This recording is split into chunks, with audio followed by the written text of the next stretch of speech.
Thanks for joining us today.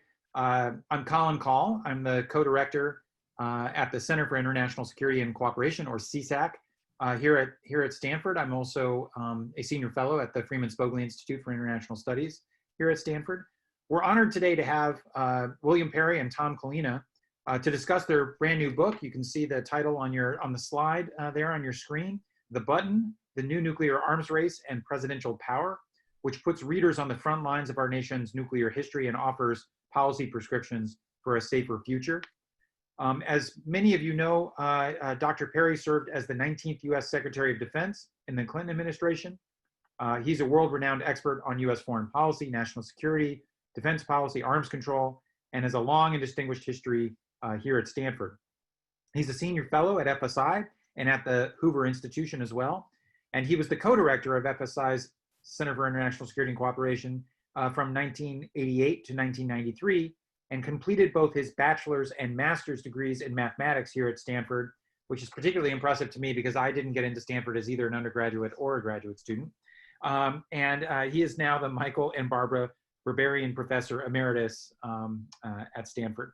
So it's great to reconnect with you today, Mr. Secretary. And we also are thrilled to have Dr. Perry's co-author here with us, Tom Collina. Tom is the Director of Policy at Plowshares Fund. He has 30 years of Washington, D.C. experience in nuclear weapons, missile defense, and nonproliferation issues, and has held senior positions at the Arms Control Association and the Institute for Science and International Security. He has been directly involved with efforts to end U.S. nuclear testing, extend the Non-Proliferation Treaty, and secure Senate ratification of the New START Treaty. Tom also has a degree in international relations from Cornell, but Tom, we won't hold that against you. Cornell's a pretty good school too. I'm also pleased to introduce my colleague and good friend, Rose Gadamuller. Rose is FSI's Payne Distinguished Lecturer at CSAC and a research fellow at the Hoover Institution. Before coming to Stanford, she was the Deputy Secretary General of NATO from 2016 to 2019, and prior to that, she served for nearly 5 years as the Undersecretary for Arms Control and International Security at the United States State Department. So here's what we have planned. Secretary Perry and Tom will each offer some remarks, giving you kind of an overview of the argument from the book. And then Rose will join them in conversation to ask a few questions. We will then save about 20 minutes or so at the end to do Q&A from the audience. And it looks like we have about 142 folks and climbing. So if you want to submit a question, please do so by going to the bottom of your Zoom screen and clicking on the Q&A button. I will collect the questions and feed them to our authors after Rose has completed her questioning of them. So without further delay, I'll hand it over to Secretary Perry and to Tom to give us a sense for their book. Thank you.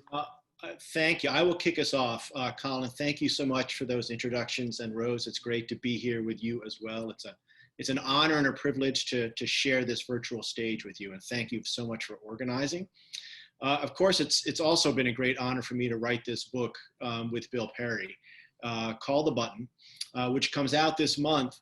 And just a little background, we planned the timing for 3 reasons, which won't be a surprise to any of you. Of course, next month, July 16, marks the 75th anniversary of the bomb, the first nuclear test, the Trinity test. August marks the 75th anniversary of the Hiroshima and Nagasaki bombings. And of course, this November, we will choose our next president. And these events create an historic opportunity to debate the future of US nuclear policy. Right now that we've had the bomb for 75 years, lived with the bomb for this long, what should the next president do to reduce the risk of nuclear war? And that's what this book is really about. And I'm going to run through these slides, and if the technology gods are with me, it'll all go smoothly.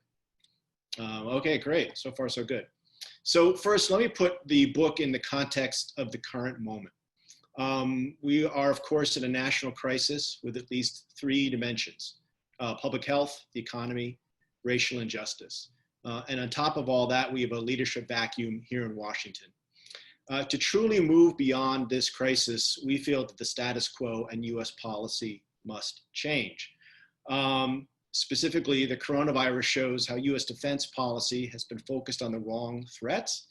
We're spending way too much on outdated Cold War scenarios, great power military conflict with Russia and China, for example, and not enough on the true existential threats we face today: pandemics, climate change, and nuclear war. Raging unemployment and systemic racial inequalities show that we've been investing too much in traditional defense and not enough in building a strong economy and a just society. Despite spending $700 billion a year on defense, many Americans simply do not feel safe. As Martin Luther King Jr. warned in 1967, quote, "A nation that continues year after year to spend more money on military defense than on programs of social uplift is approaching spiritual death." And I would agree with him. So getting back to the issues at hand, nuclear weapons in particular have no role to play in addressing the most serious threats we face. In fact, nuclear weapons, we find, make those threats even worse. So let's unpack this a bit. We like to start with this photo because it tends to focus the mind. Here is President Trump with the infamous football carried by the military aide right behind him there. The briefcase contains everything the president needs to start a nuclear war. This is literally how close we are to nuclear war every day, every minute, right now. President Trump can start an attack, order an attack on his own authority with no second opinions. No input from Congress or the Secretary of Defense are needed. Now, we don't mean to single out President Trump here. Of course, his impulsiveness and disregard for expert opinion might highlight these concerns in the current moment. But we want to be clear that all presidents make mistakes, all are human, and that is why we strongly feel that no single human should control the future of humanity. Yet we, the American people, choose to give presidents this absolute power. Why? Why do we choose to live so close to the brink of disaster? Well, this is one of the main themes of the book, and we think it's because US nuclear policy is simply focused on the wrong threat. So let's get to the central arguments. So the central arguments we make in the book is that US policy is focused on the wrong threat of a surprise attack from Russia. Such an attack is highly unlikely for the simple reason that such an attack would mean the utter destruction of both sides. And yet US nuclear policy has been based on this threat for decades. So the big problem here is that this mistaken threat assessment undermines US security by driving policies that increase the risk of blundering into nuclear war by mistake. We could literally start a nuclear war in response to a false alarm, one of the greatest dangers in the world. And we simply don't need to do this. So we must move away from quick launch policies and instead give the president more decision time by limiting nuclear use to second strike deterrence only missions. So, Bill, turning to you. You, of course, had a front row seat to the arms race and met with Soviet and then Russian officials many times. Some might challenge our key assertion here that a bolt from the blue from Russia is not a realistic threat. What would you say to them? I'd say they are wrong. When I was Secretary of Defense, I met many times with all of the key officials in the Russian government, the president, the Minister of Defense, Minister of State. And in the several decades since then, I've continued to meet with hundreds of Russians through what we call track 2 diplomacy. One thing I can say with great confidence, the Russians are not stupid. The Russians are not suicidal. And therefore, we are focused on the wrong threat. A bolt out of the blue, a first strike is not realistic. What is realistic, however, is we might blunder into a nuclear war. Thank you. And as we argue in the book, this perceived threat of a bolt from the blue drives the military requirement that we must be ready to launch nuclear weapons at all times within minutes. And that in turn drives these 3 dangerous policies. First, the president, as we mentioned, has sole authority to launch nuclear weapons within minutes with no second opinion or oversight. Second, the president can order a first strike and is not limited to retaliation, and most Americans do not realize that. And third, the president can launch hundreds of land-based ballistic missiles, ICBMs, on warning of attack and does not need to wait for proof of attack. And one of the main things we do in the books is show how dangerous this combination of policies are. And Bill, please give us your sense of why these policies are so dangerous. Particularly standing out in the danger is the possibility of a false alarm. To me, that's not a theoretical threat. We have had 6 false alarms that I know of. One of them I personally experienced was engraven in my memory. When I was the Undersecretary of Defense during the Cold War, I got a phone call at 3 o'clock in the morning from the General of the North American Air Command. The first thing he told me was his computers were showing 600 ICBMs on the way from the Soviet Union to the United States. Well, I immediately woke up, but happily the general quickly added that he had concluded it was a false alarm, and he was calling me to help me assess why his computers had gone wrong. As it turned out, took us several days to find out it was a computer chip malfunction, very simple, very cheap chip that just failed. But in other times we've had false alarms, there's been a human failure. So it can be either a technical failure or a human failure, but there's a realistic possibility. It's happened 6 times in the past, it will happen again. Thank you, and every time you tell that story, I find it chilling, so thank you very much. Let's expand on the dangers of sole authority for a minute. In 1963, in fact, this week in 1963, President Kennedy gave a famous speech where he warned that we could stumble into nuclear war due to, quote, accident or miscalculation or madness. And we spend quite a bit of time in the book going through those various scenarios. Bill, could you walk us through how this might happen?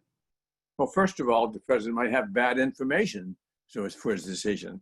And a classic example of that is President Kennedy on Cuba, where all of his military advisors were recommending a military attack on Cuba. Had our troops landed on the beachhead, they would have been met and they would have been decimated on the beachhead by the tactical nuclear weapons. We did not know. We simply did not know. President Kennedy did not know that while the Russians did not yet have their medium-range missiles operational, they did have tactical nuclear weapons there that were operational and would have been used. In addition to that, we can have an unstable decider. President Trump might be a classic example of that, but he's not the only one. During the last few months of President Nixon's presidency, he was a heavy drinker and was not in full control of himself for much of the time, to the extent that both his Secretary of Defense and Secretary of State were deeply concerned. His Secretary of Defense, Jim Schlesinger, actually tried to intervene with the military to tell them not to respond if they got a call from the president. But of course, that was an illegal order, and it's unlikely that the military would have followed it. And then President Reagan, during the last few months of his presidency, we did not know at the time, but he was in the early stages of Alzheimer's diseases. And then finally, as we've already talked about, we can have a false alarm. And as serious as that danger has been in the past, it's even greater today with the presence of cyber warfare. All these say that we could start a nuclear war by blundering into nuclear war.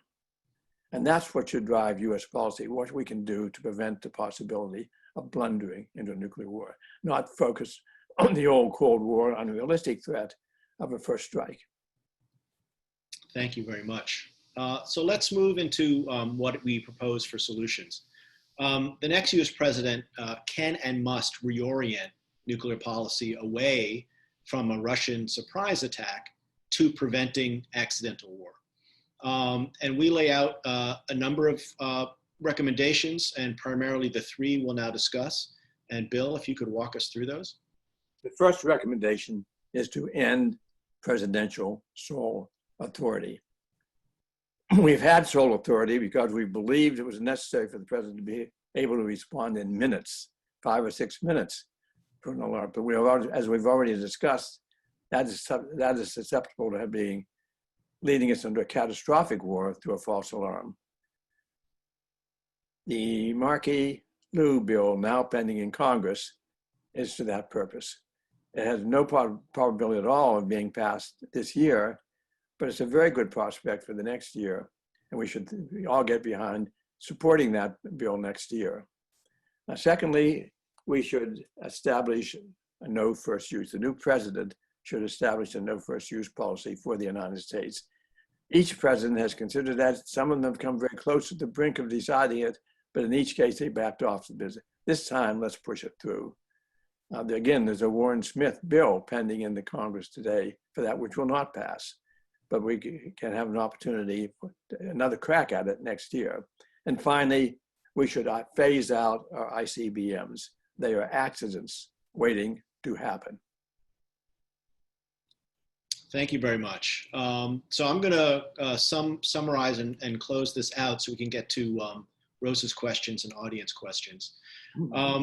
So nuclear weapons clearly are the president's weapons. And every 4 years, we have a chance to change US nuclear policy. The current national crisis we're currently in is creating, we feel, a once-in-a-generation opportunity to rethink our fundamental approach to national security. US nuclear weapons are so out of step with reality that it is doing us more harm than good. As currently configured, our atomic arsenal magnifies the dangers we face from the most likely threat, blundering into nuclear war by mistake.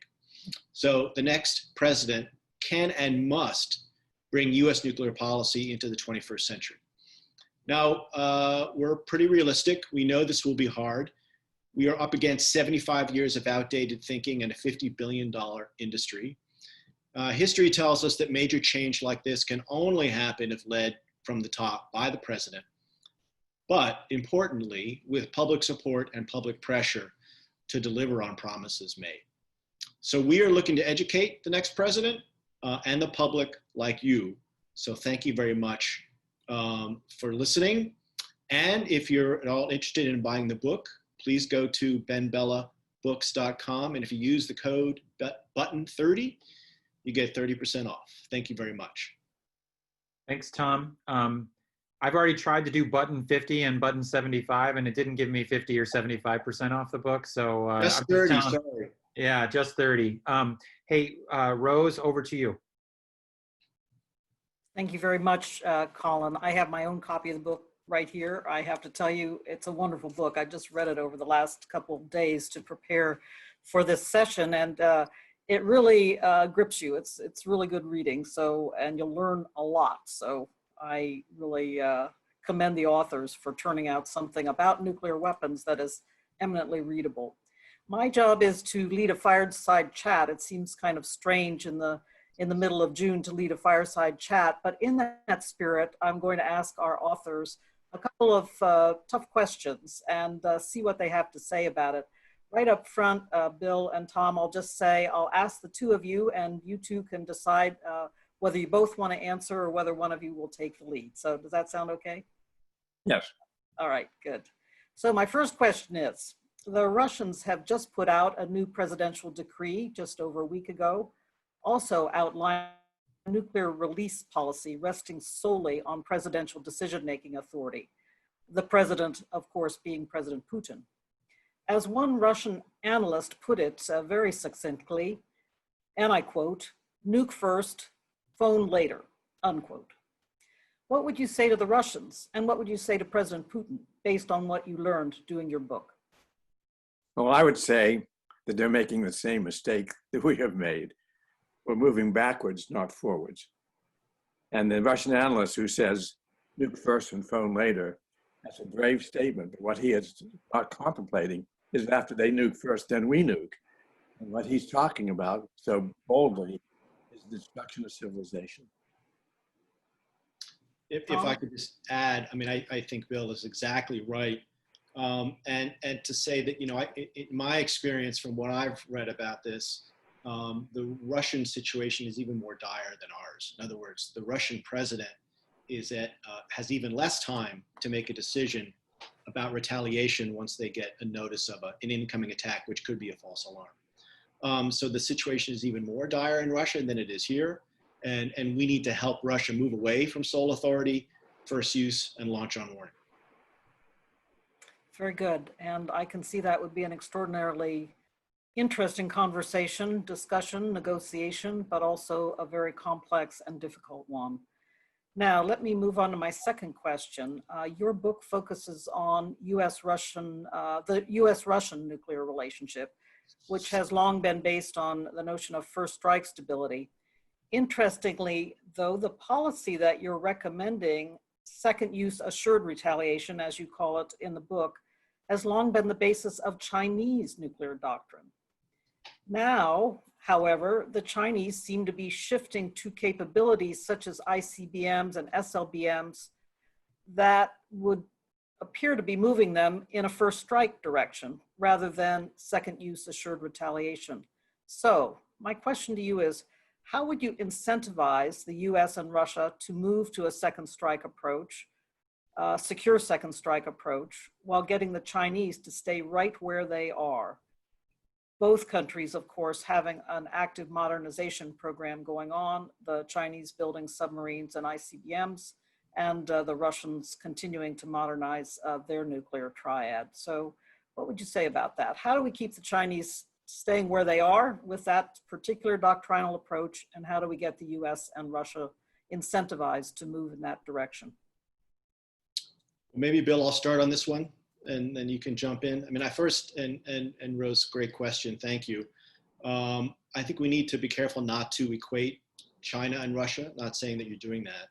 But of course, the US and Russia have about 20 times the nuclear arsenal of China, 20 times larger. And so we need to keep that in mind. And I think the way to incentivize China is to reduce the danger, it poses to us.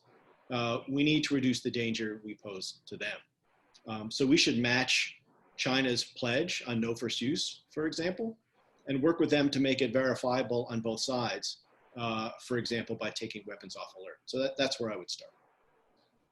Okay, Bill, what do you think? I think Tom said it just right. Okay, very good, very good.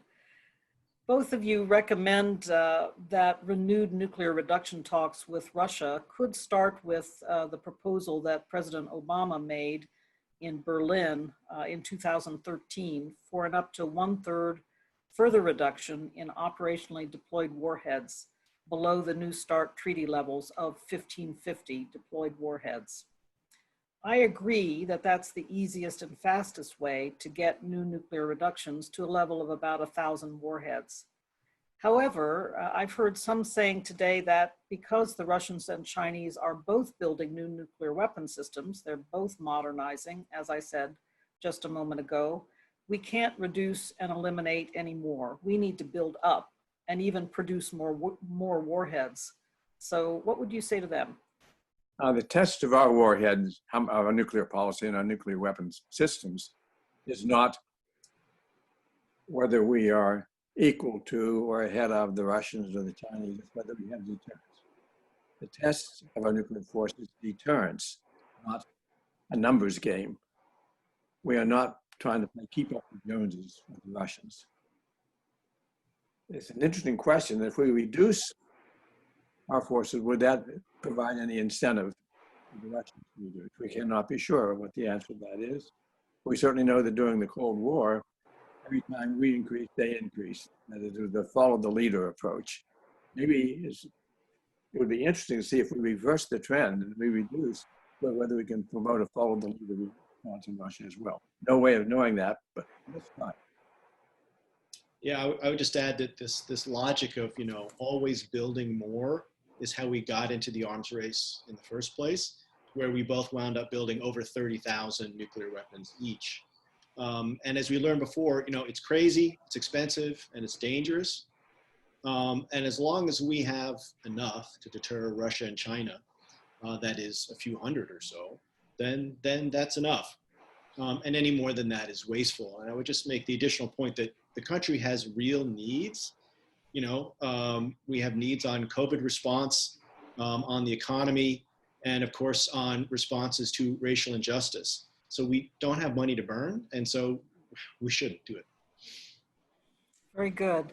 I can't resist before I turn the floor back over to Colin again, asking you, Bill, you are an eminent technologist as well. Your whole career beginning, well, as a mathematician at Stanford, but advancing to your time in the Pentagon and well before you became secretary, was focused on the implications of new technological development. I wonder if you could say a few words for our audience about how you think today about the implications of new technology trends for our nuclear forces in future. Let me start off by quoting E.S. Jones, who once said, "Technology is a wonderful thing. With one hand, it gives you great gifts. And with the other hand, stabs you in the back." And that is true of all technologies that I know of. Take a look at our cyber technology, our nuclear technology, which has given us huge advantages, transformed our life in positive ways. It's also opened us up to all sorts of cyber threats. It's opened up to spamming. It is, every technology has these two sides to it. And I don't know of any exceptions to that. And therefore, our job as people and as a society is to find a way of taking advantage of the benefits without being stabbed in the back by the threats. Very good. Tom, and I can't resist asking you, you are spending time in Washington as you have throughout your career, a lot of time on Capitol Hill. I've noticed that there's a lot more interest in these issues in recent times on Capitol Hill, despite the fact we have a sharply divided system. The notion of bipartisanship is seems like a distant concept, maybe even a distant dream at this point. But I'd be interested in how you see both the current environment and how you're expecting the environment to evolve. Bill Perry in his opening remarks called for us all to pay attention to the new legislation that's under consideration, for example, on presidential use authority. How's it gonna go? Can it be worked? Say a few words about how you see the evolution in Congress going forward. Sure. Thanks for the question. You know, my answer a year ago would have been very different than my answer today. You know, we, as I said in my remarks, we really are in a national emergency, a national crisis. It'll be interesting to see how that crisis affects defense policy broadly and also nuclear policy, right? So if we imagine we have a new administration coming next year, a Biden administration, who has to deal with responding to the coronavirus and hopefully would mount a real response, has to deal with rebuilding an economy that is crumbling as a result, and has to deal with fixing racial inequalities that we've had for decades, that's going to take real money. And the question is, where does that money come from? In my opinion, the defense budget is way larger than it needs to be.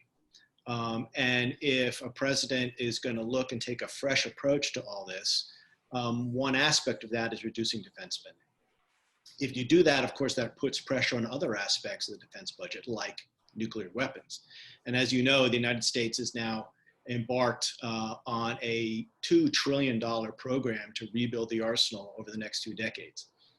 And a big part of that is the new $100 billion ICBM program. So I think all of these things should be on the table. And if we truly do try to change the way we deal with federal priorities and budget priorities, then nuclear has to be on the table. And I think there'll be real opportunities in the years ahead if we see that kind of shift. Do you see more interest? That's a super simple question, but in my experience, there's a small group of senators and congressmen who are very, very interested in these issues and focus on them, but the wider interest in the Congress is not there. And that is the issue that I think concerns many of us, how to get people engaged and involved on these issues so that they dive into the debate themselves. For sure, and certainly a concern of ours is how do you maintain the leadership among members of Congress who really care about this. And of course, I forgot to mention, of course, that today is the 38th anniversary of the Central Park rally that really sparked a lot of people's interest in this movement so many years ago. And the reason why we had that kind of attention then and we don't have it now is that we had a Cold War then, right? We had a raging Cold War. And once the Cold War ended, public concern really dropped off quite sharply.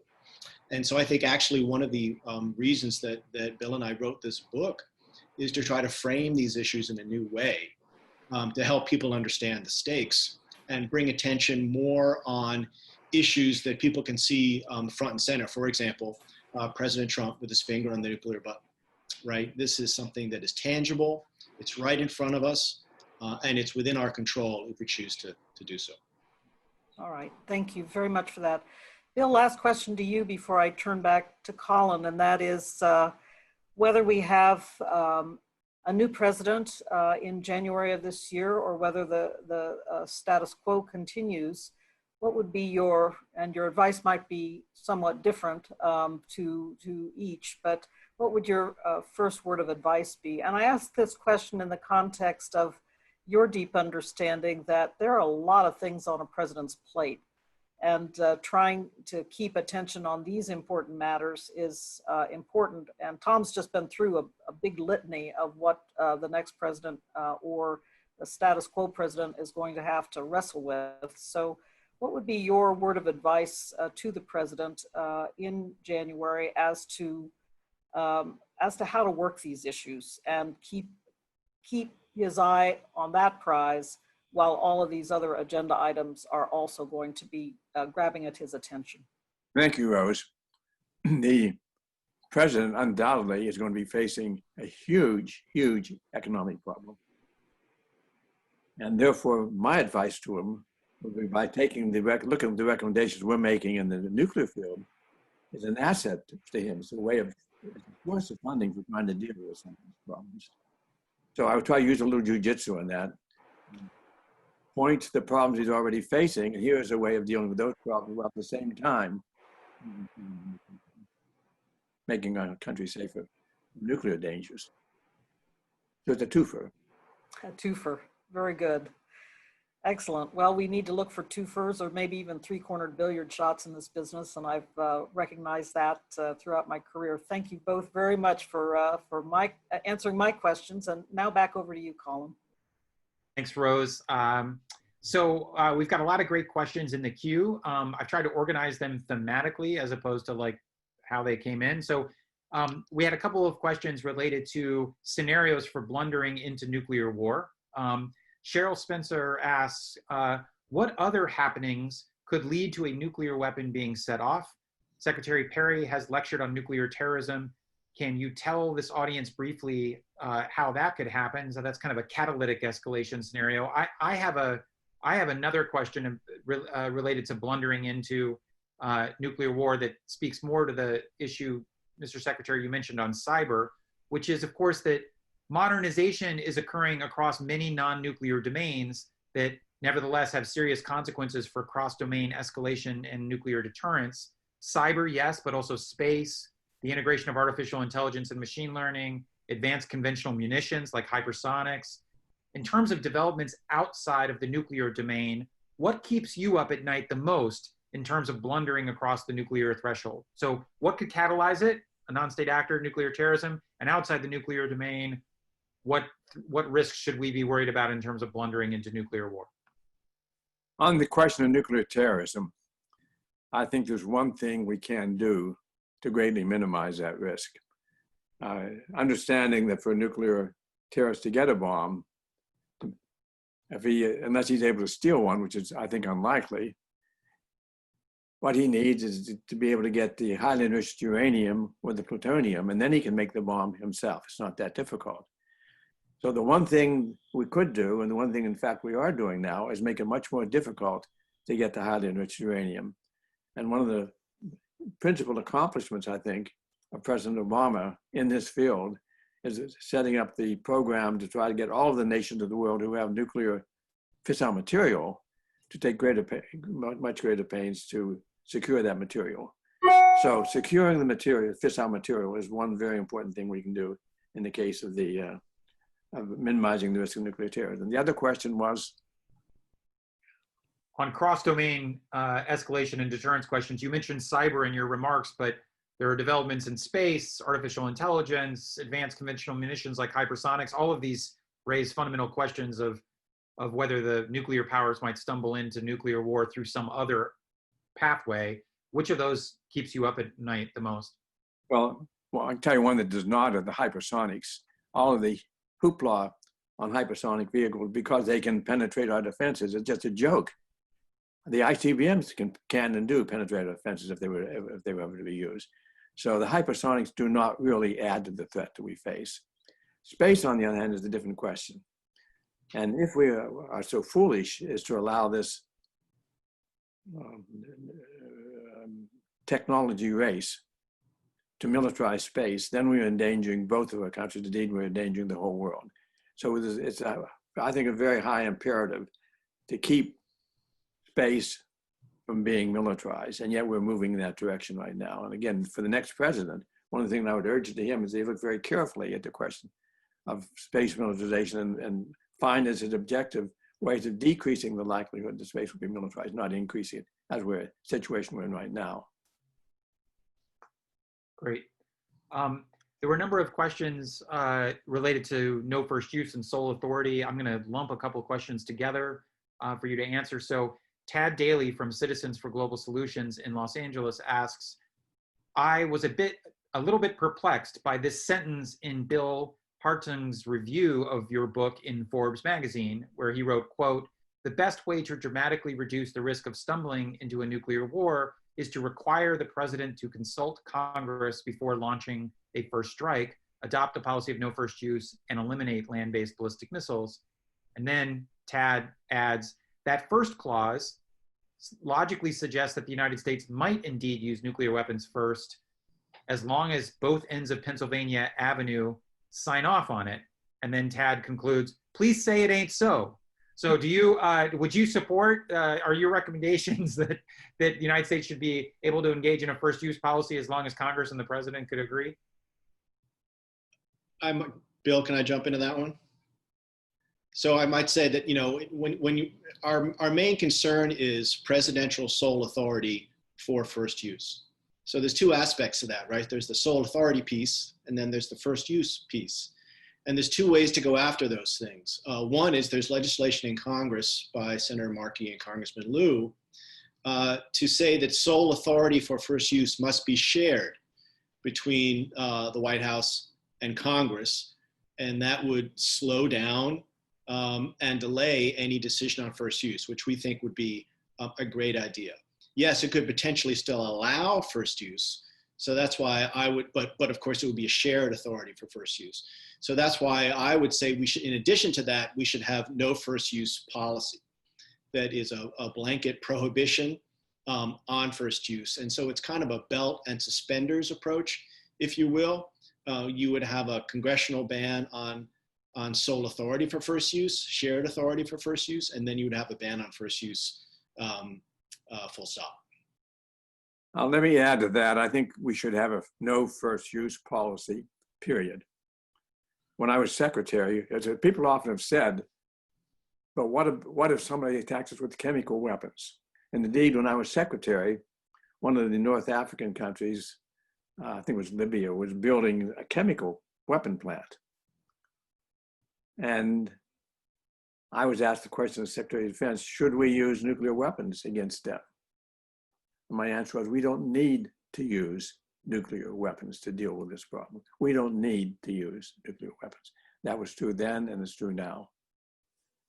And Mr. Secretary, do you also agree with the point that when we communicate that we might need to use nuclear weapons for this purpose, for non-nuclear contingencies, it communicates to actors that might be considering building nuclear weapons or building more of them, that if the most powerful conventional military in the history of the world thinks it might need nuclear weapons for warfighting purposes, maybe they do too? Yes, it's all bad for the reasons you state. It simply encourages people to think that they need nuclear weapons to deal with conventional problems. And if we set the lead in that regard, if with the conventional military forces we have, we think we need nuclear weapons to deal with conventional problems, why don't they need them? So it's you're exactly right, Colin. I want to continue this thread on Congress. So Jeff Knopf asks, please say more about what you see as an alternative to sole authority. He then adds, in the past, some people proposed a requirement to have Congress declare war, but Congress has become completely dysfunctional. So what might work instead? So I guess one way to think about this is, how confident are you that Congress could be a mature and active partner in this type of decision when they're infrequently willing to dive into other questions about the use of force? And Raleigh Brown asks, how can presidents accept congressional limitations on sole nuclear authority without accepting the broader terms of the War Powers Resolution? So I guess we have kind of two halves of the equation here. Do you think Congress is really willing to step up to the bat? And do you think a president would be willing to give Congress the authority in this issue and not simultaneously, therefore, have to give them authority in a whole bunch of other issues on the use of force? I'll jump into that. I mean, in terms of whether presidents, presidents never want to give up authorities that they're given. So I think this is something that has to be demanded by the American people and by Congress on the basis that it's undemocratic, right? As you mentioned, I mean, Congress has the power to declare war, should have the power to declare war by the Constitution. And certainly using nuclear weapons is the ultimate declaration of war. So president, under the Constitution, the president should not have the authority to use nuclear weapons on his sole discretion.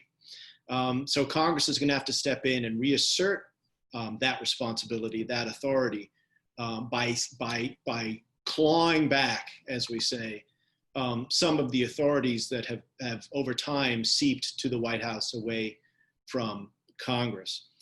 In terms of whether Congress can get their act together, I trust and believe that if Congress takes this authority, they could use it responsibly. And people criticize this by saying, well, but you can never do it fast enough, right? Congress can never make a quick decision to launch nuclear weapons if we're under attack. But that's part of what we're saying. We should never make a decision to launch nuclear weapons under risk of attack, because that attack is probably a false alarm. So what we're saying is that we need to take our time, not be in a situation where we are prepared to do things quickly, because that just increases the risk of blundering into nuclear war. And by requiring congressional involvement, you slow the process down, which is exactly what we need. When you consider the consequences of a nuclear war, one thing you can certainly say is there's no need to rush into it. There's no need to rush into ending civilization. Let's take our time and think about it. Just a great anecdote. We had an interview with former President Bill Clinton in the book, and he had this great story where he said when people pressured him into trying to take military action or a tough response quickly, he would tell his aides, well, can we kill them tomorrow? Because if we can kill them tomorrow, we're not weak. So I think we have to remember that if we can respond later, then there's really no reason to respond quickly. The deterrent still holds. Great. So we had a couple of questions as it relates to the impact of your proposals on American allies. So Ethan Lee asks, a large concern over a U.S. no first use policy is strong opposition from NATO allies. I would add also from allies in East Asia, like Japan. Are such concerns overblown? How should the U.S. reconcile a potential no first use policy while trying to improve relations with NATO and other treaty allies? So that's first question on allies. The second, which is related, is by Taylor Lamoureux, and apologies if I butchered your last name. The option to use nuclear weapons first continues to be an important aspect of U.S. extended deterrence. How can the U.S. continue to provide extended deterrence and reassure allies while taking the steps the authors have outlined? Should deterrence and reassurance continue to rely on capabilities such as the proposed nuclear sea-launched cruise missile, or are there other methods independent of new capabilities? So how nervous are our allies going to be? What can we do to reassure them? And then also, how can we maintain the viability of extended deterrence?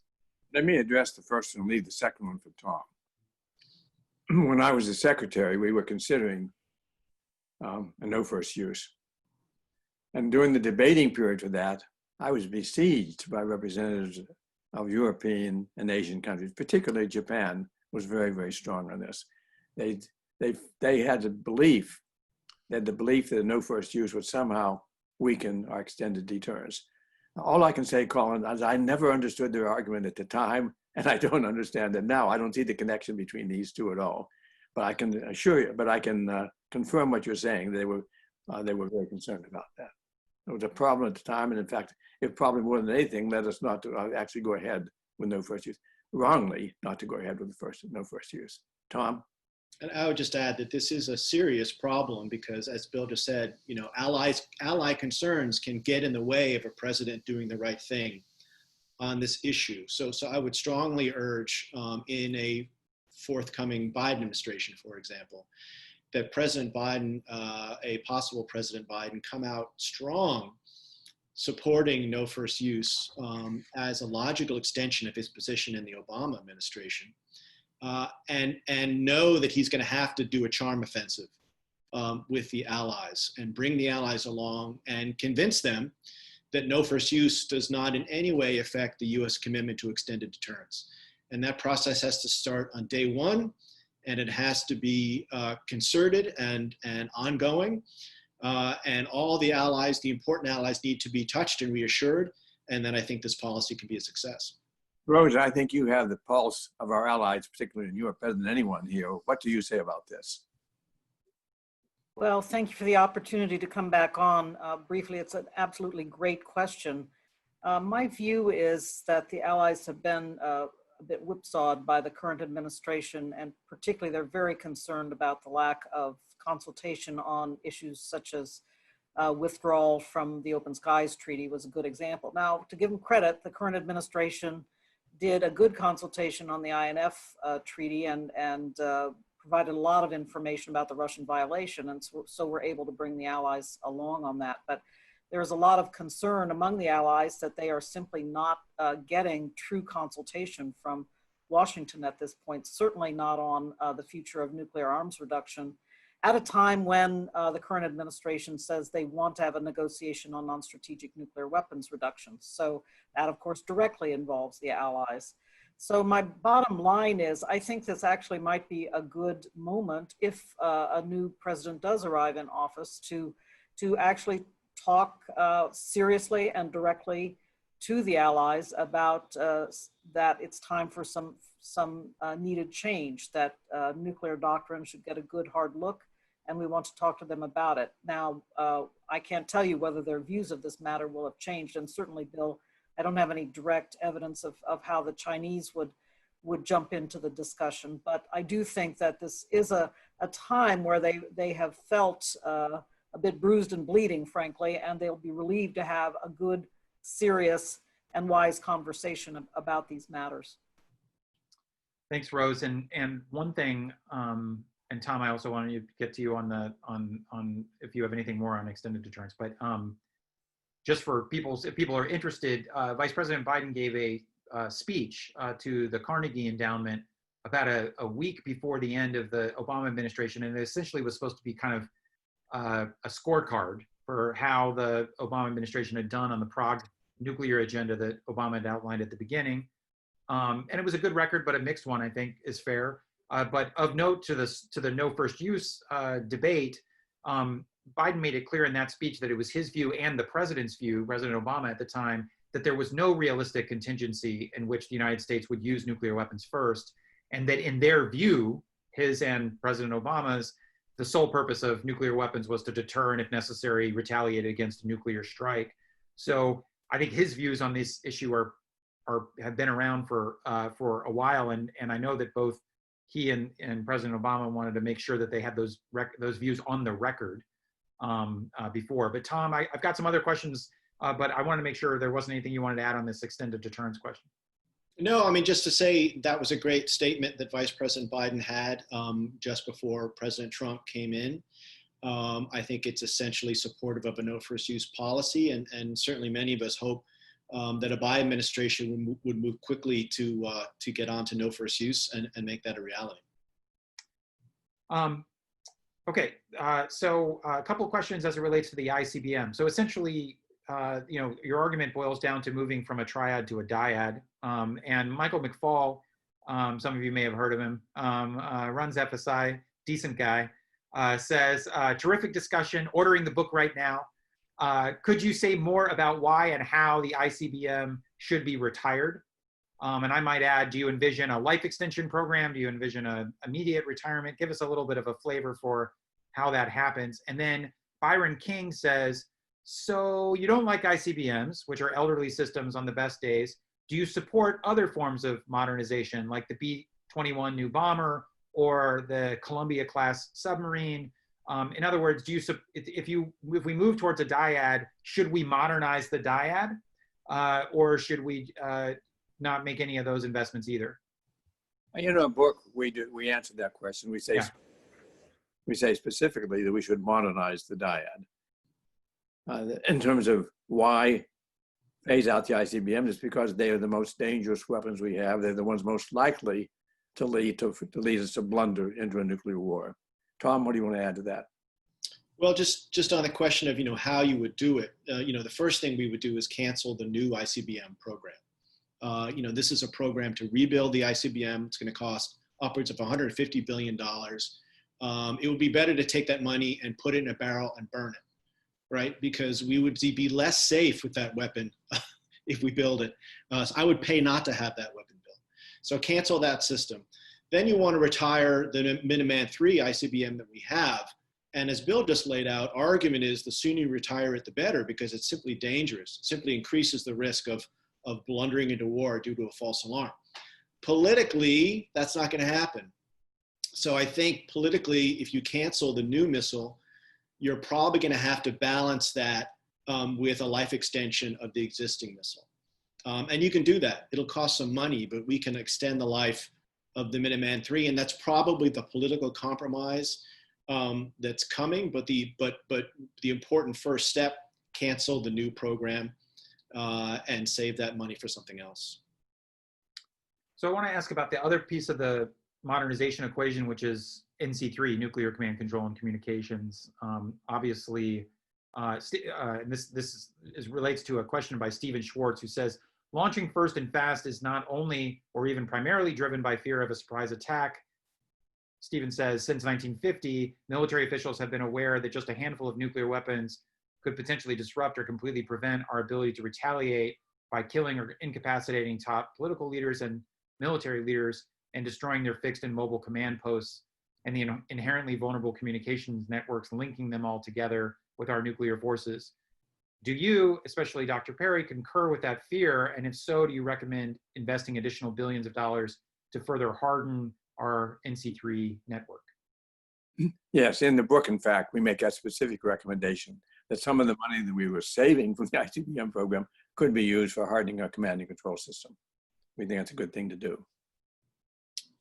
Just to add to that, certainly if we're getting away from ICBMs and launch on warning, then there's a greater chance that we would be retaliating after a nuclear attack. And therefore that puts a huge amount of pressure on the command and control system to survive that. At the same time, there would be no ability for the Russians to expect that a first strike would take out our command and control, primarily because the subs will be out there at sea.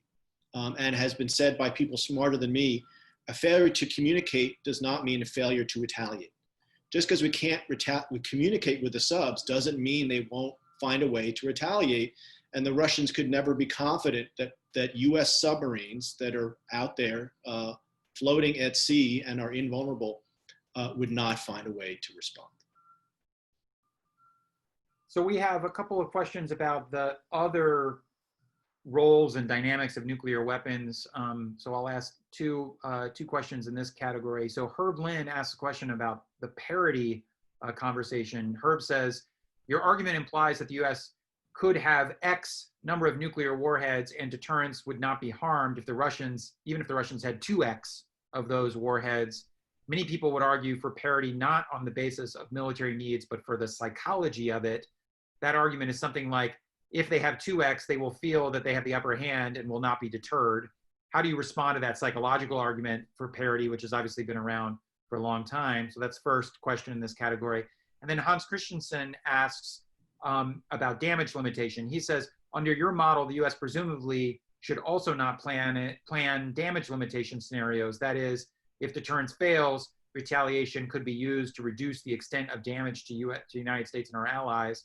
or how do you view the after deterrence fails roles of nuclear weapons? So the parity psychology, course of diplomacy, I guess, deterrence question, and then this question from Hans Christensen on damage limitation. Okay, I'll take the first question and leave the second one for Tom, if you're agreeable. And then the first question, I don't have a very satisfactory answer to her, which is I've never been able to understand why people believe that if you have 2X missiles on the other side, or you have 1X missiles on the other side of 2X missiles, that somehow you lose your ability for deterrence. Deterrence is your ability to have assured retaliation, no matter how many missiles you have. It hinges more on the way your weapons are based, not how many you have of them. So I heard that argument, and it's hard to answer because I don't understand it at all. I don't think there's any validity to it. Tom, over to you. Just to agree to say, parity is a political construct, right? And it makes people feel better, but it's not required for deterrence.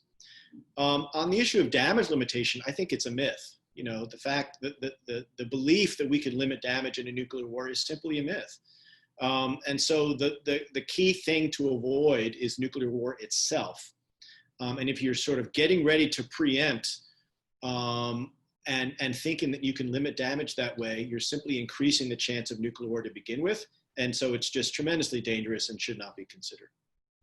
Something about somebody's being a hair must is running in my brain here from the Dr. Strangelove fans out there. All right, well, coming up on time, but I want to, there were two other questions that related kind of to the rogue states bucket. So Rose McDermott asks, I'm curious about your perspectives on rogue and terrorist actors acquiring nuclear weapons.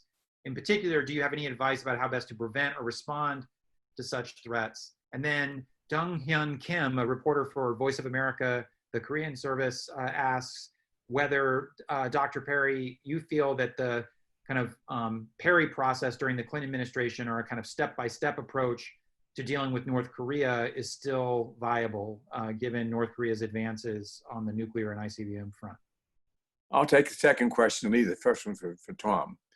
On the Korean question, we had in the so-called Perry process in 1999, 2000, we had an agreement with the North Koreans by which they would have agreed not to build a nuclear arsenal. And for reasons I won't go into in detail, when the administration changed over the Bush administration, they simply dropped that idea on the theory they had a better approach to the North. Well, their better approach ended up with the North having a nuclear arsenal, so it couldn't have been that good. We'll never know whether the approach we had would succeed. We would have.